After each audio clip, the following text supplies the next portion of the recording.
Hey kids, welcome back to another Sunday here. We've got a really good, really cool lesson here today. It's a little bit shorter than some of our others. What we're going to talk about is pretty small, but has a huge impact on the entirety of the Bible. So as you know, we've been working through the life of David. We've talked about some of the early events in his life, how he gained in power and in reputation with defeating Goliath. We talked about some interactions early on between David and King Saul. And then we moved away from the story type lessons and went into a couple of Psalms. Talked about a few things there. Talked about Psalm 1 and Psalm 23. Two things that really teach us about who we are and how we interact with each other and with God. And today we're going to come back to the life of David, but this is going to be a little bit later. At this point, King Saul is no longer king, but David is now the king. And David is... He's talking with the prophet Nathan here, and he's a little frustrated with something. There's something that's not sitting right with him, and we're going to get to that in just a minute.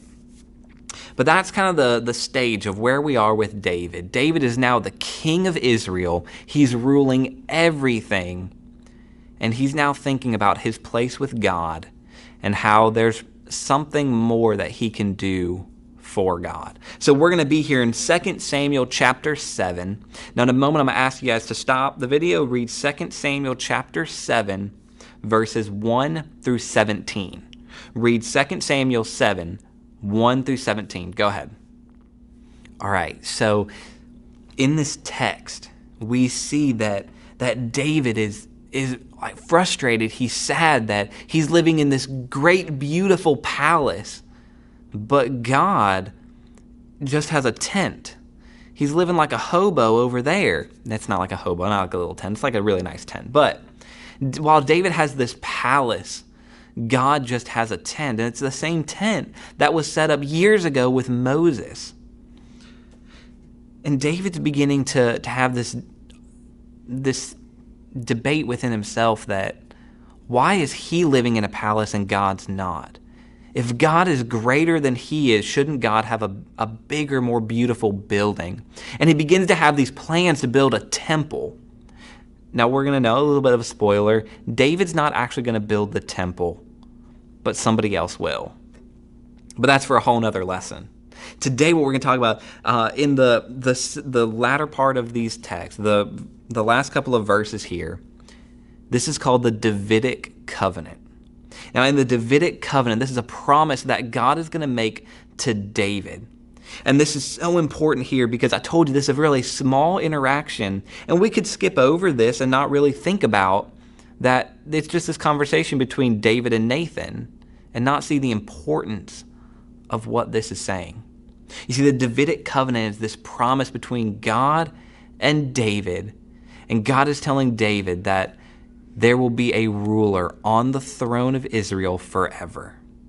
There will be an heir of yours, one of your descendants, one of your grandsons, great-grandsons, great-great-great-great-great-great-grandsons is going to sit on the throne and rule forever.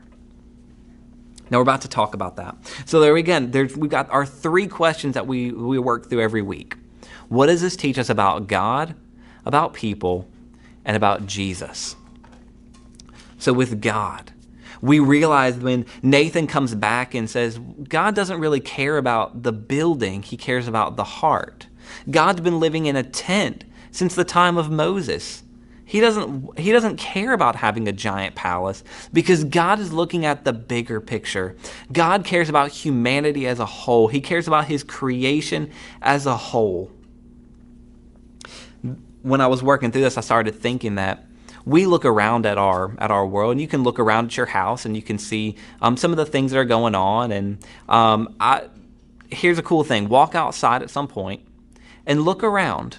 Look at your yard, look at the trees.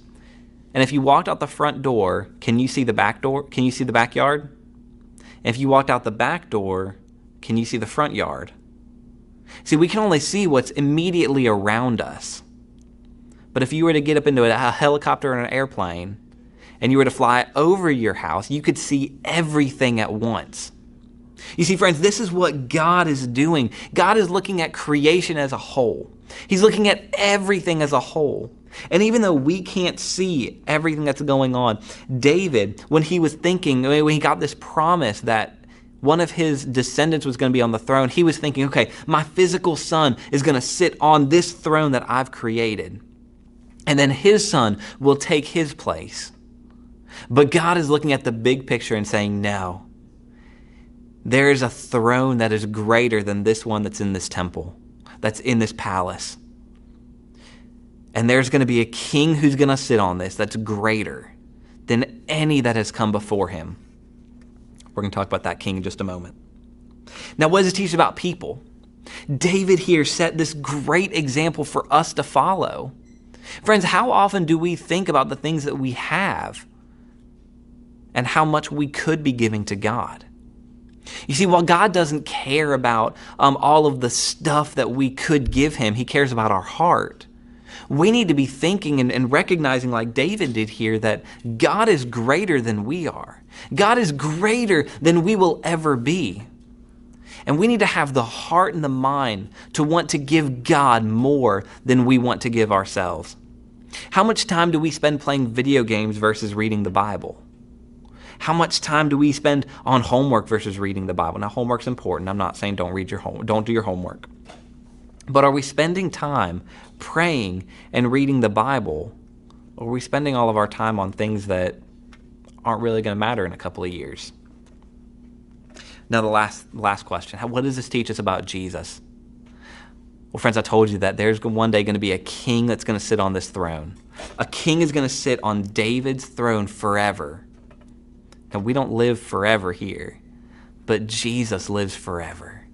Jesus is going to come and he's going to sit on that throne. He's going to be the descendant who's going to sit on the throne of David and rule over not just Israel, but rule over all of creation forever and ever and ever. And what's cool is that we don't have to look forward to this. See, David and the Israelites here, they were anticipating, they were thinking about, there was a future king who was going to come, because they only had this much of the Bible. They only had this much of history. But friends, we have all of this. We know the entire story. We know how everything is going to unfold. We know that David is going to have a bunch of sons. And we also know that at the start of the New Testament, Jesus is going to be born. And at the end of the Gospels, Jesus is going to die and he's going to be raised back to life and he's going to sit on that throne forever. Friends, what does this teach us about Jesus? This teaches us everything about Jesus. The Davidic covenant was given to David as a promise to say that Jesus will come. We know that Jesus has come. He rules right now, and he wants us to live with him. So friends, like every week, if y'all have questions about that, if you've got questions about what it looks like to follow Jesus like David did, talk to your parents. Talk to me. I would love to talk with you guys and pray through what you guys are thinking. All right. We're going to meet together again really soon. Tune in Wednesday for the continued story in David's life.